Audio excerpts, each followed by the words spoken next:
What's going on, guys? It's Nick here, back with another video, and it's Sunday, so time for another Underdog sponsored video. Remember, there would be no Sunday videos without their help, so make sure you show them some love. Join a few puppy drafts while you still can. I'm in like 10 of them right now, all the slow drafts, and it's been an absolute blast. But you know what won't be a blast? Your fantasy season. If you're going to draft the running backs we're going to go over today, I've got 5 more names for you to go on top of the 4 we talked about last week as part of the FFA and ETR fade list. So we already know we're not drafting Josh Jacobs, Damian Harris, Devin Singletary, and Michael Carter, but I've got 5 more names for you to go on top of that. So sit back, hit the like button, and let's get into it. First name on the list is the one that pains me more than any other player on the list by a mile, and that's Javonte Williams. Going off the board is running back 11, ADP in the late second round. My rankings have him 14th, mid to late third round. And I do have him on 13% of my underdog teams, which is by far the largest percent on this list. But many of those, and honestly, basically all of those drafts came earlier in the offseason. Number one, when I was a little bit more excited about him, maybe when, Melvin Gordon wasn't on the team yet. And then also his ADP was a little bit later at certain parts of the summer. But right now, it's creeped into the late second round. And I think that's just a little bit too early. He is an incredible running back talent. We were all over him last year. I have loved him as a prospect. But it is a little bit too early to take him in drafts right now because I think he can only hit this ceiling if Gordon is not there. Right now, I have the carry split 56% to 44%, only looking at the 2 running backs here, not counting any carries that like Russell Wilson will get. So 56%, 44% in favor of Javonte Williams, and then the target share being 64%, 36% in favor of Williams again. So a little bit more in favor of him in the receiving game, but still neither of those splits are all that crazy. And even for how well I project this Broncos offense being, which is really, really good. I project them to be a very, very good offense this season.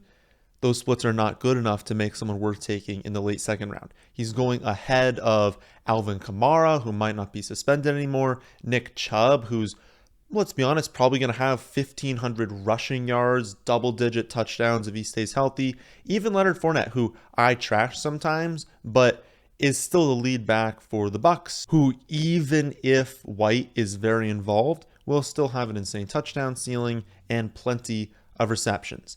And then, you add in not only is it the running backs, but there's great wide receivers going in that range.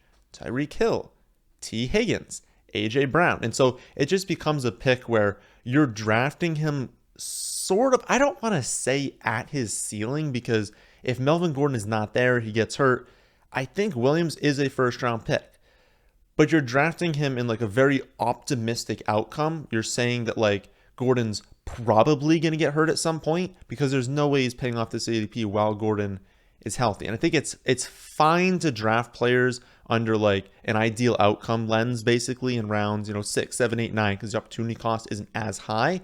But we're in the end of round 2, and I want to be overly confident that no matter what, the person I'm drafting is a huge contributor to my team, and I can't get there right now with Gordon healthy. I'm talking about obviously Javonte Williams, and so I would take him if he's there in the mid-third and the late third. Earlier than that, I just can't do it. Next running back I would not draft is James Conner.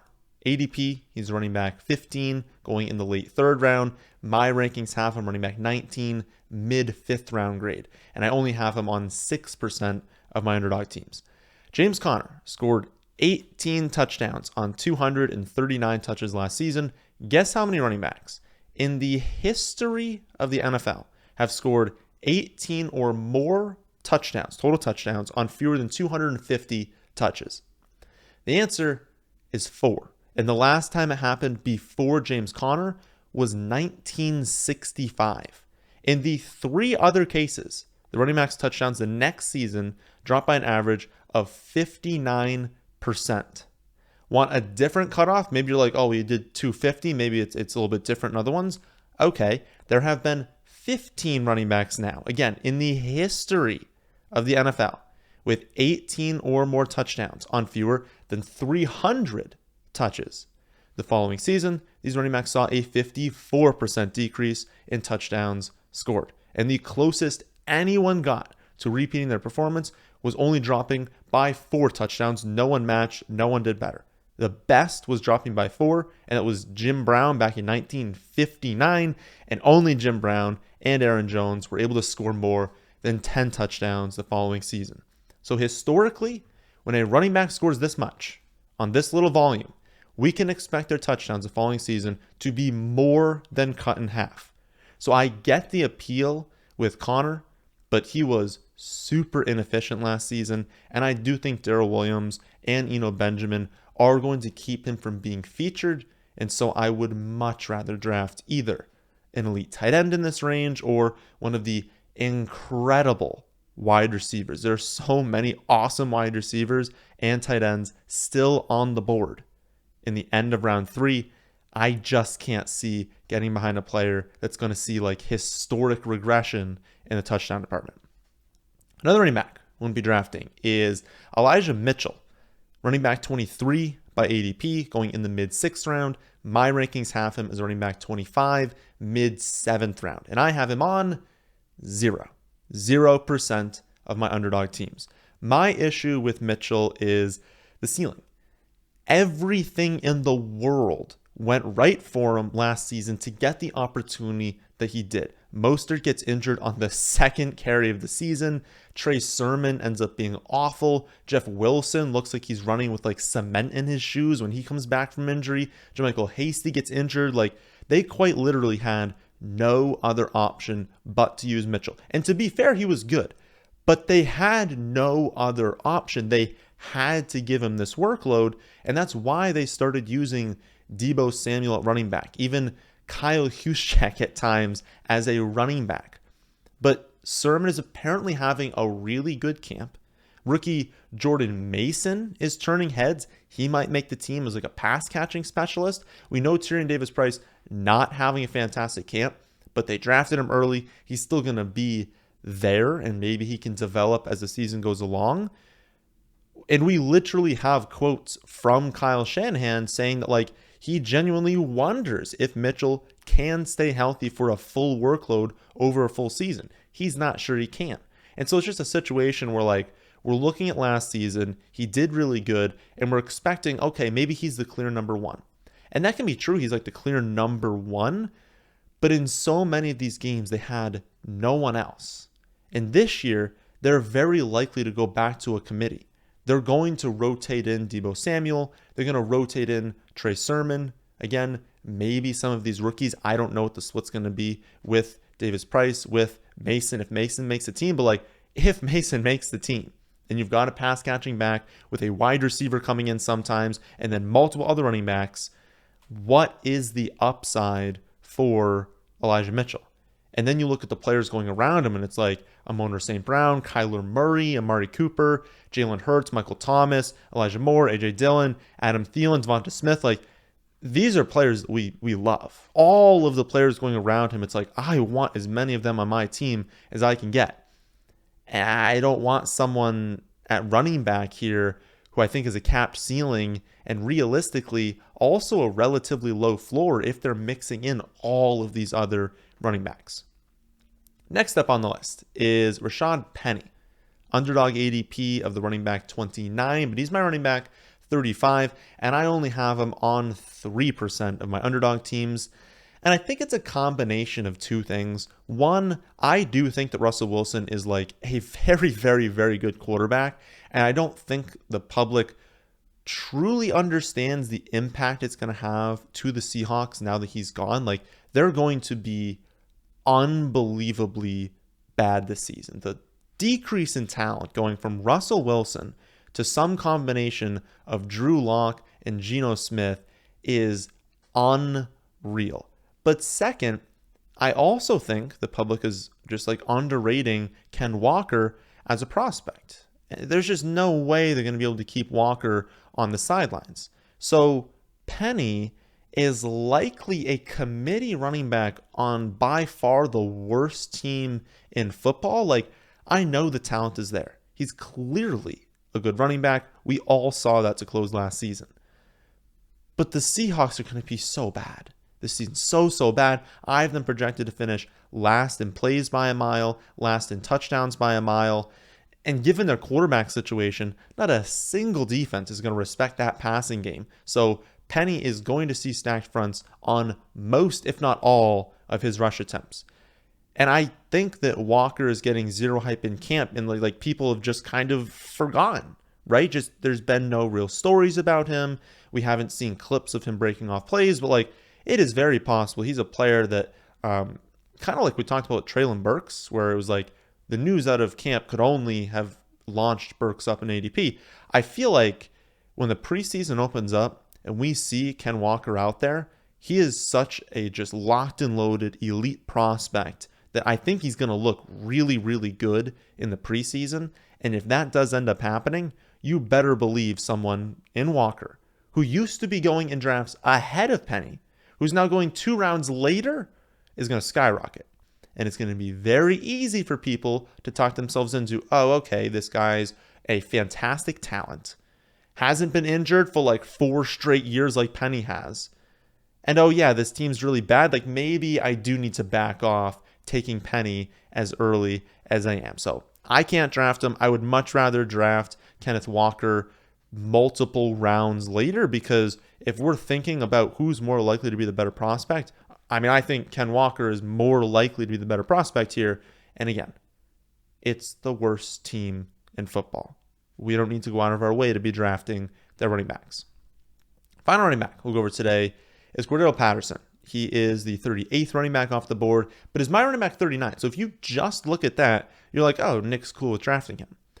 But I have him ranked as a late 11th round pick. He's coming off the board in the early 10th round, and I have him on 0% of my underdog teams using the rankings, because obviously I use my own rankings. If you don't know, you can upload them directly onto the Underdog website. So instead of like opening up multiple tabs or opening up, a computer tab and drafting on your phone, or having no idea how to draft on your phone, if you don't have the rankings, it's easy. You can upload my exact rankings and most up-to-date rankings in like 15 seconds directly to the Underdog site, so that that'll load up instead of like their ADP. It'll load by my ranking. So if you want to be able to do that, go to the website, thefantasyfootballadvice.com, sign up for either draft or all in, whichever one you want to do. It's available for both of them. And if you've already done that, and you have access to it and you're playing on Underdog, please do it. Go to the site. I made a video on exactly how to do it. Make sure you're uploading them, because it's so valuable to be able to do that. You can draft on your phone wherever you want.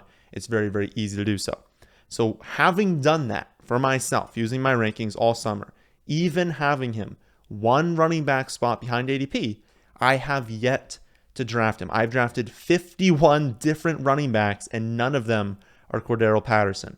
I just have zero confidence that they're going to use him a lot as a running back, and there's no way he's going to pay off his ADP as a wide receiver. I feel like people are kind of, I don't know. I mean, they're overweighting what he did to start last year, because he was really, really good to begin last year, a little bit in the middle part of the year, but like he did close the season with 6 straight games under 13 fantasy points, 4 straight games under 8 fantasy points. Like he wasn't that fantastic to close the year, and he had like a few spiked weeks. And you look at this season, it's like Pitts is in year 2. He's going to improve. They drafted Drake London. They're obviously going to develop him as a wide receiver 1. They drafted Tyler Algier as a running back. They went with Damian Williams in free agency. Like they brought some people in to fill the holes that were missing, and to kind of fill a hole that was missing, and why they needed to use Patterson. And there's the age thing that I always come back to. Like, not only is he 31 years old now, so production is going to very quickly like fall off a cliff, but it means he's not part of their long-term plans. For a team that's going to get destroyed this season and has absolutely no chance at the playoffs, you're wasting your time by giving Patterson the football. Like, develop Pitts, develop London, see what you have in Algier. Don't scheme plays to Cordarrelle Patterson. That doesn't accomplish anything, especially late in the year. If you really want to do that, you're calling plays for like the Falcons right now, and you want to open the season first 5-6 weeks being like, we got a chance, right? Tell your team you got a chance even though you don't have one. Sure, maybe he can be used to start the year, but there's no way they're going to be in it come the close of the season, and there's no way when they're looking at who they want to develop, who they want to use next season when they're seeing, because they might need to test out Algier and be like, is this a guy we can go with going forward? Because next year's running back class is really, really good. They might need to draft a new running back instead. But if you're using Patterson, you're not learning anything on those plays. And so I especially think to close the season, it's very unlikely they're using him a lot. And those are the most important weeks, no matter if you're watching this for redraft or for underdog. The close to the season is so much more important than the beginning of the season, because if you can make it to the playoffs or you can advance on underdog, that's where the money is playing really well at the end of the season. If you're drafting someone who I really don't think has a chance to do good at the end of the year, there's really no point in drafting them at all. So those are 5 running backs that I would not be drafting on Underdog. I've had an absolute blast drafting over there this summer. The Puppy 3 is now open, but it's definitely filling fast. It opened like 4 or 5 days ago, and it's like 30% filled already because people love it, and it's so cheap, so easy to enter that. So especially if you have access to the website and thus all of the premium Underdog content, make sure you're doing drafts over there to take full advantage of that. And if you sign up for your first account today using promo code FFA, they will match your first deposit up to $100. Take full advantage of that, and you can enter 40 puppy drafts, which is more than enough to keep you busy and entertained all summer. I have genuinely had so much fun drafting over there, and I cannot recommend it enough. So I'll be back tomorrow with another episode of Mock Draft Monday. Tuesday, live, 8 p.m. Eastern on YouTube to go over the latest news and to do an Underdog draft with all of you. Wednesday, with some sort of love-hate video. I'm really not sure what it's going to be, but some sort of video of that style. Now, my friends, is the end of this one. Hope you all did enjoy. If you did, how about hitting the like button? And how about subscribing to the channel if you're new here? Thanks for watching.